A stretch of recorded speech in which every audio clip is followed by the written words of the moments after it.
আসসালামু আলাইকুম। আপডেট বাংলা সংবাদে স্বাগতম। জুলাই সনদ স্বাক্ষরের আগে ভাঙচুর ও আগুন, ৯০০ জনের বিরুদ্ধে মামলা।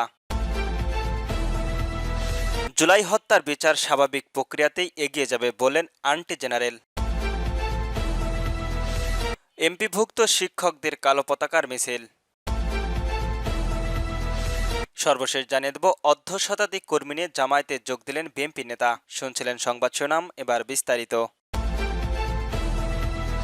জুলাই সনদ স্বাক্ষরের আগে ভাঙচুর ও আগুন, ৯০০ জনের বিরুদ্ধে মামলা। রাজধানীর মানিক মিয়া অ্যাভিনিউতে জুলাই সনদ স্বাক্ষরের কেন্দ্র করে আইন শৃঙ্খলা রক্ষাকারী বাহিনীর সঙ্গে জুলাই যোদ্ধাদের ব্যানারের আন্দোলনকারীদের সঙ্গে ঘটনার 4টি মামলা হয়েছে। মামলায় শেরেবাংলা নগর থানার দায়ের করা হয়েছে। শনিবার 18 অক্টোবর ডিএমপির শেরেবাংলা নগর থানার পরিদর্শকের মেহেদীর হাসানের তথ্যে এসব নিশ্চিত করা হয়েছে।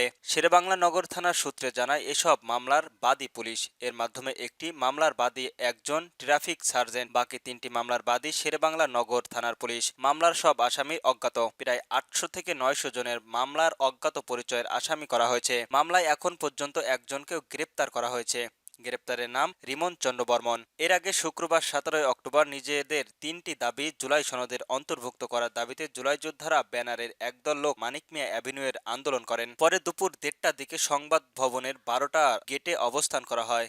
আন্দোলনকারীদের সঙ্গে পুলিশের সংঘর্ষ শুরু হয়। এর আগেই আন্দোলনকারীদের এক অংশ সংসদ ভবনের সামনে অবস্থান করেছিল।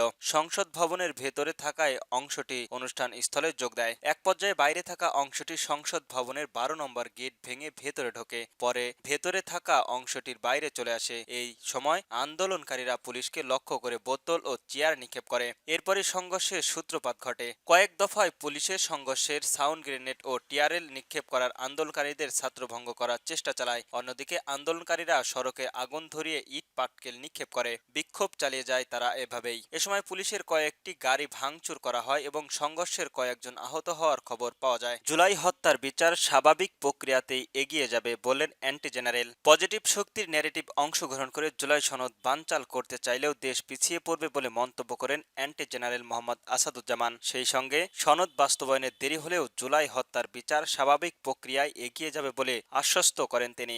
শনিবার 18 অক্টোবর বিকালে ডিবেট ফর ডেমোক্রেসি আয়োজিত বিতর্কিত প্রতিযোগিতায় প্রধান অতিথির বক্তব্যে তিনি এইসব কথা বলেন। অ্যাটর্নি জেনারেল বলেন, জুলাই সনদ নিয়ে তর্ক না করাই শ্রেয়, কারণ এটি পরিবর্তনের সুযোগ রয়েছে। সনদ বাস্তবায়নের দেরি হলেও জুলাই হত্যার বিচার স্বাভাবিক প্রক্রিয়ায় এগিয়ে যাবে বলে আশ্বস্ত করেন তিনি। বলেন, এই বিচার কার্য কোনোভাবেই বাধাগ্রস্ত হবে না। জুলাই সনদ স্বাক্ষরের মতবিরোধকে চ্যালেঞ্জ হিসেবে উল্লেখ করে তিনি আরো বলেন, বিভিন্ন মতে প্রতি শ্রদ্ধা রেখেই তিনি সনদ বাস্তবায়নের পক্ষে। প্রসঙ্গত, গতকাল শুক্রবার বিকাল রাজনৈতিক দলের নেতাদের জুলাই সনদ ও 2025-এ স্বাক্ষর করেছেন। তাদের সইয়ের পর প্রধান উপদেষ্টার অধ্যাপক মোহাম্মদ ইউনূস স্বাক্ষর করেন। জুলাই সনদ তৈরির আলোচনায় 33টি রাজনৈতিক দল অংশ নিলেও এই অনুষ্ঠানে বাংলাদেশের জাতীয় নাগরিক পার্টি সহ কয়েকটি বামপন্থী দল যোগ দেয়নি, যার মাধ্যমে রয়েছে বাংলাদেশ কমিউনিস্ট পার্টি, বাংলাদেশের সামাজিকতন্ত্র দল এবং বাংলাদেশ জাজস।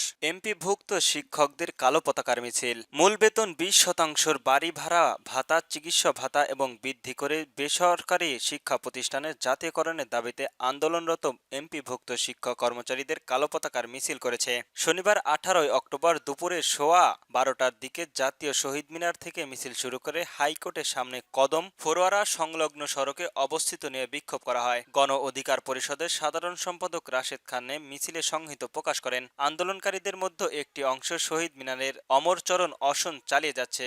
শিক্ষক কর্মচারীদের দাবি, বাড়ি ভাড়া ভাতা মূল বেতন 20%, চিকিৎসক ভাতা 500 টাকা থেকে 1500 টাকা করা হোক এবং উৎসব ভাতামূলক বেতন 50% থেকে 75% পর্যন্ত বাড়ানো হোক। এছাড়া তারা সব বেসরকারি প্রতিষ্ঠানের জাতীয়করণের দাবিতেও জানিয়েছেন। আগামী রোববার তারা মার্চ থ্রু যমুনা কর্মসূচি পালন করবে। এই পর্যন্ত আন্দোলন চলাকালীন তারা কর্মবিরতি, লং মার্চ এবং সড়ক অবরোধের মতো কর্মসূচি পালন করেছে। যদিও শিক্ষক কর্মচারী শিক্ষা উপদেষ্টার প্রস্তাবিত বাড়ি ভাড়া মাত্র 5% এবং ন্যূনতম 2000 টাকা বাতিল করে চূড়ান্ত দাবির পক্ষে আন্দোলন চালিয়ে যাচ্ছে। অর্ধশত কর্মী নিয়ে জামায়াতে যোগ দিলেন বিএনপি নেতা। লক্ষ্মীপুরের অর্ধশত কর্মী সমর্থক নিয়ে জামায়াত ইসলামে যোগ দিয়েছেন হোসেন আহমেদ নামেক এক বিএনপি নেতা। শুক্রবার 17 অক্টোবর রাতে চররহিতা ইউনিয়নের নবীগঞ্জ বাজার এলাকায় আনুষ্ঠানিকভাবে কর্মসমর্থক নিয়ে জামায়াতে যোগ দেন হোসেন। তিনি সদর উপজেলায় চররহিতা ইউনিয়নের ৫ নং ওয়ার্ডের বিএনপি সদস্য। একই সঙ্গে তিনি জামায়াতের সদস্যর ফরমও পূরণ করেন। এ সময় চররহিতা ইউনিয়নের জামায়াতের আমির ওমর ফারুক, ইউনিয়নের ৫ নম্বর ওয়ার্ডের সদস্য শফিকুল ইসলাম, ওয়ার্ড জামায়াতের সভাপতি খায়রুল ইসলাম সহ অনেকেই উপস্থিত ছিলেন। জামাত নেতা ওমর ফারুক বলেন, হোসেন আহমেদ অর্ধশতাধিক কর্মসমর্থক নিয়ে বিএনপি থেকে জামায়াতে যোগ দিয়েছেন। তারা জামায়াত সদস্যের ফরম পূরণ করেছেন। হোসেন আহমেদ বলেন, শেখ হাসিনার পতনের পর আমিও বিএনপি করতাম। এরপর থেকে দেখছি বিএনপির সঙ্গে আল্লাহ রাসূলের আইনের কোনো সম্পর্ক নেই। এতে আমার মন বলছিল আমি অন্যায়ের পথে চলছি। আমি চিন্তা করেছি আমি অন্যায়ের পথে থাকতে পারবো না। এই চিন্তা থেকেই আমি জামায়াতের যোগ দেওয়ার সিদ্ধান্ত নিয়েছি।